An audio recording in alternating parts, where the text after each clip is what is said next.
আসসালামু আলাইকুম।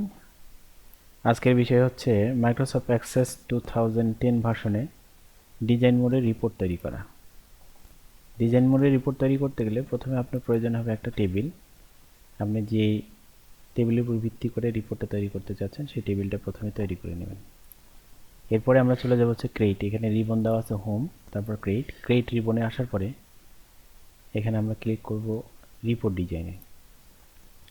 রিপোর্ট ডিজাইনে আসলে এখানে রিপোর্টের মূলত 5টা অংশ থাকে। আমরা সচরাচর দেখতে পাই এখানে রিপোর্টের 3টা অংশ অর্থাৎ পেজের 3টা অংশ দেখতে পাচ্ছি। পেজের হেডার, ডিটেল আর ফুটার দেওয়া আছে।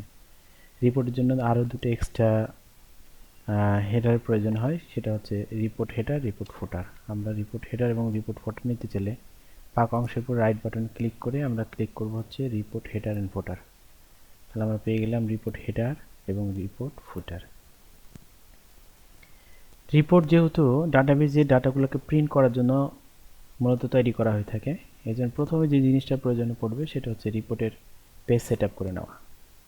পেজ সেট করার জন্য চলে যাব আমরা পেজ সেট পেজ সেট পরে পেজ আবার পুনরায় হচ্ছে পেজ সেট পেজ সেট আসলে কোন পেজে আপনি প্রিন্ট আউট করতে চাচ্ছেন আপনার রিপোর্টটা, সেই পেজটা এখান থেকে সিলেক্ট করে দেবো। আমি এখানে সিলেক্ট করলাম হচ্ছে লেটার এবং এর মার্জিন কতটুকু হবে। আমি দিলাম হচ্ছে টপে 1, বটম 2, সরি 1, লেফটে 1 এবং রাইট 1।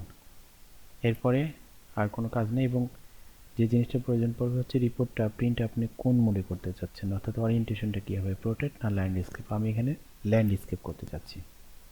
ওকে, পেজ সেট আপ করলেও রিপোর্টের পেজে মূলত কোনো পরিবর্তন আসে না, এটা ম্যানুয়ালি আপনাকে সেট আপ করে নিতে হবে। যেহেতু আমি পেজ সেট আপের ক্ষেত্রে মার্জিন দিয়েছিলাম টপ 1 ইঞ্চি, লেফট 1, বটম 1, রাইট 1।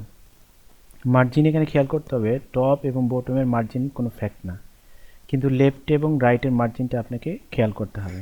যেমন আমার এখানে যদি লেটার পেজ দিই, তো লেটার পেজের মান হচ্ছে মাপ যেটা সেটা হচ্ছে 8.5 ইঞ্চি বাই 11 ইঞ্চি। আর আমি যদি এখানে যেহেতু ল্যান্ডস্কেপে পেজ সেট আপ করছি, সুতরাং আমি লেফটে 1 ইঞ্চি এবং রাইটে 1 ইঞ্চি যদি বাদ দিই, তাহলে আমার পেজের মাপ দাঁড়ায় হচ্ছে 11 ইঞ্চি থেকে 1 ইঞ্চি 2 ইঞ্চি, অর্থাৎ টোটাল 9 ইঞ্চি দাঁড়ায়। 9 ইঞ্চি সিলেক্ট করে নিলাম। এইটুকু হচ্ছে আমার মার্জিন বাদে যে অংশটুকু দেখতে পাচ্ছি, এইটুকুর মধ্যে আমাকে রিপোর্ট ডিজাইন করতে হবে। রিপোর্ট ডিজাইন করার জন্য চলে যাব এবার ডিজাইনে আসার পরে আমি যে টেবিল নিয়ে রিপোর্টটা তৈরি করতে চাচ্ছি তা নিয়ে আসার জন্য ক্লিক করব অ্যাড এক্সিস্টিং ফিল্ড। ক্লিক করলে এখানে আমার সেই টেবিলগুলো শো করবে, অর্থাৎ শো অল টেবিল। এখান থেকে আমি প্রয়োজনীয় যে ফিল্ডগুলো দরকার সেই ফিল্ডগুলো আমি একটা একটা করে অ্যাড করে নেব। ডাবল ক্লিক করে প্রতিটাকে অ্যাড করে নিচ্ছি। আমার টেবিলের প্রয়োজনীয় ফিল্ডগুলো সংযোজন করা শেষ। এখন আমি যে কাজটা